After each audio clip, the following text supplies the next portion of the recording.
Bienvenidos al regreso del Ciudadano se Revela en esta época de cuarentena. Cuarentena, cumpliendo con los protocolos sanitarios de la seguridad. invocamos justo, Un metro de distancia. De usted y usted nos vamos a tratar de ahora. Eso mismo. Muy bien, quería arrancar con un breve comentario, como siempre. Sí. Normalmente cuando las cosas se hacen mal, le caemos todos a los políticos. Totalmente. Y muchos dirán con justa razón. Y en este caso me parece, teniendo en cuenta esta pandemia que está castigando a todo el mundo, en el plano económico y también en cantidad de vidas humanas, cuando las cosas se hacen bien creo que merecen destacarse y decirse y que no pasen desapercibidos. ¿Por qué digo esto? Me parece que en este momento donde se están perdiendo miles de vidas en todo el mundo, donde hay miles de puestos de trabajo perdidos, es correcto destacar la lucidez, la rapidez y el sentido común que tuvo el gobierno provincial, principalmente en la figura del gobernador Oscar Herrera Aguad, y con la que hizo actuar a sus funcionarios para atender las medidas en esta pandemia que es el coronavirus. Decía, ¿por qué digo esto? Misiones fue primera en varios aspectos, si se revisa los antecedentes de todo el país, cómo se fueron tomando las medidas. Y el hecho de haber sido primera en todas estas medidas por ahí ayudó a que hoy no tengamos víctimas fatales, que tengamos solo 3 casos que ya dejamos de tener aislados, no hay circulación viral en la provincia, nos deja mejor posicionados que otros lugares del país.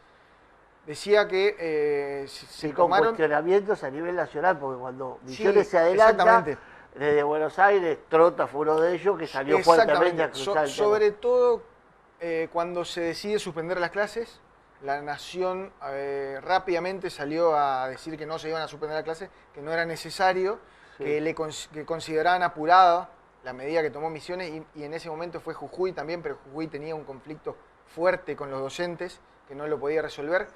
Fue la primera provincia que sacó a la policía a la calle cuando todavía la cuarentena no era obligatoria, y uno recordará los videos que circulaban por WhatsApp, donde la policía iba a los bares, a los restaurantes, a las canchas, a la costanera, y con el megáfono, con el altoparlante, sugería amablemente a la gente que se vaya a su casa porque estamos ante una pandemia mundial.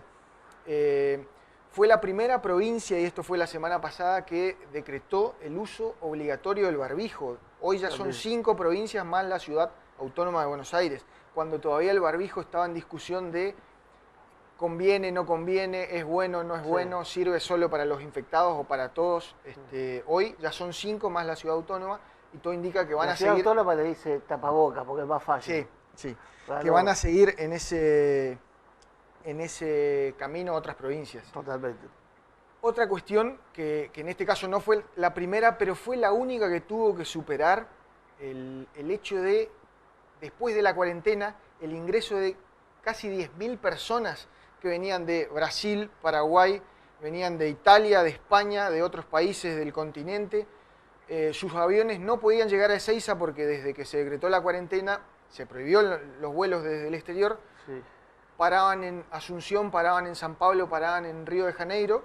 Desde ahí se trasladaban por tierra hasta Foz de Iguazú, y muchas veces se vieron en todos los medios la cantidad de gente ingresando. Bueno, todo ese trabajo que tuvo que haberse hecho para que toda esa gente que ingresó viniendo de España, de Italia, de Brasil, no desparrame el virus, por decirlo de alguna manera, atravesando la provincia de Misiones, yéndose a Córdoba, yéndose a Santa Fe, yéndose a Buenos Aires, a sus hogares.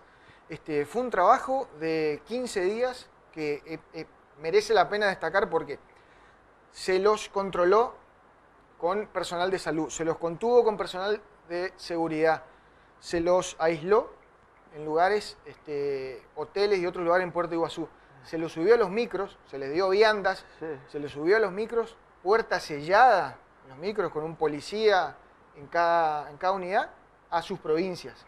10.000 personas. Ninguna otra provincia tuvo que atravesar este Eso. conflicto que fue... Y lo que costó que cierre la frontera. Totalmente.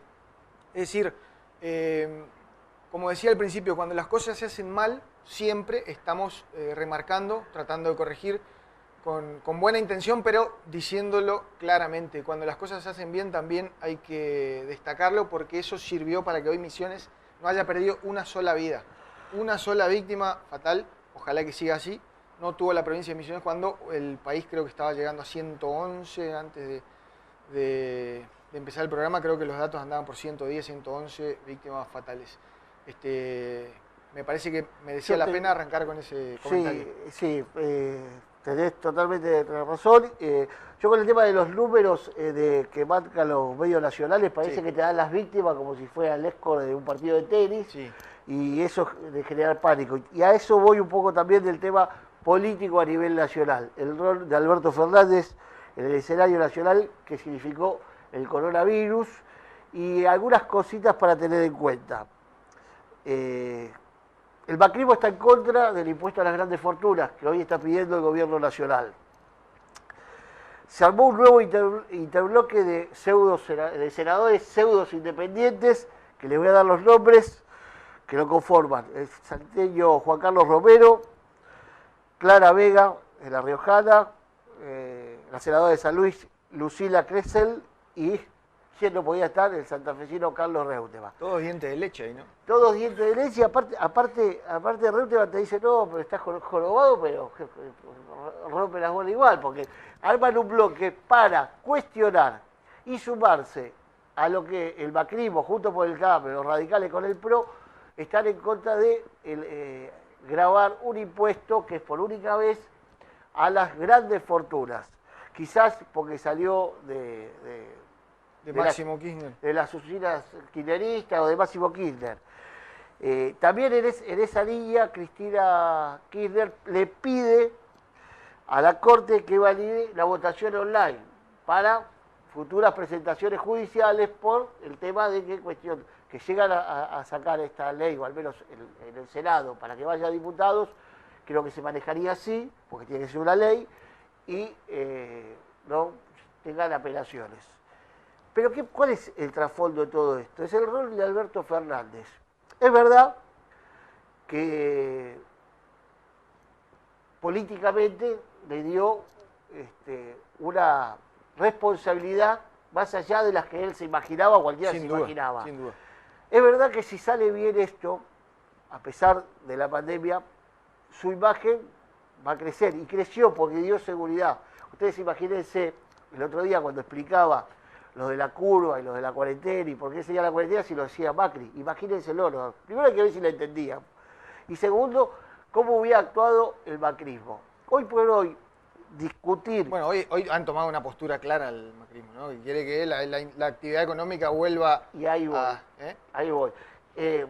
Sin ir más lejos, nosotros teníamos a Clos que pedía un impuesto que favorezca al turismo, y hoy salió Humberto Schiavoni también con un proyecto de ley, y ellos están en la postura de que la cuarentena no puede seguir y que hay que activar. Lo que significaría, y después en el tercer bloque vamos a tener una entrevista que ahí vamos a hablar qué le pasó a países que no llevaron la cuarentena o no llevaron la regla como tenían.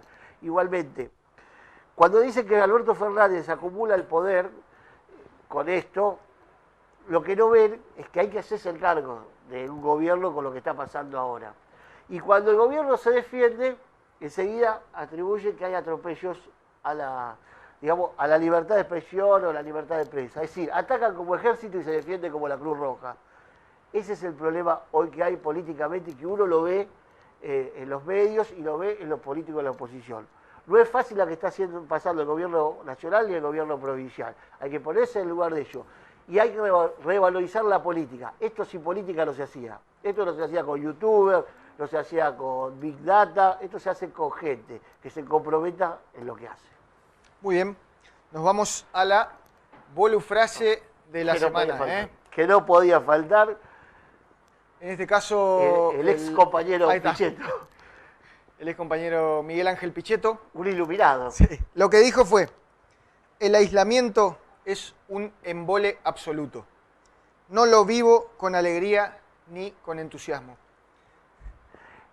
¿Qué hablaba? ¿Cuando fue fórmula de Macri o seguía hablando del coronavirus? Y de la Está en cuarentena? campaña todavía, Pichetto. Me parece que no levantó el pie del acelerador. Es increíble la irresponsabilidad. Que le diga a los familiares de los 110 fallecidos que tiene el país, que él está embolado con el aislamiento. Aparte la irresponsabilidad de proponer, dice, la cuarentena no puede ser eterna. Más bien que la cuarentena no va a ser eterna, pero le está dando resultado al gobierno nacional, le está dando resultado al gobierno provincial el control. Así todo, el ADN de los argentinos, si no los tenemos bajo esta presión de la cuarentena, ¿saben lo que sería? Fíjense en estos 2 días que se levantó un poquito el tema bancario, lo que fue, que se lo vamos a preguntar al ministro de Gobierno normal.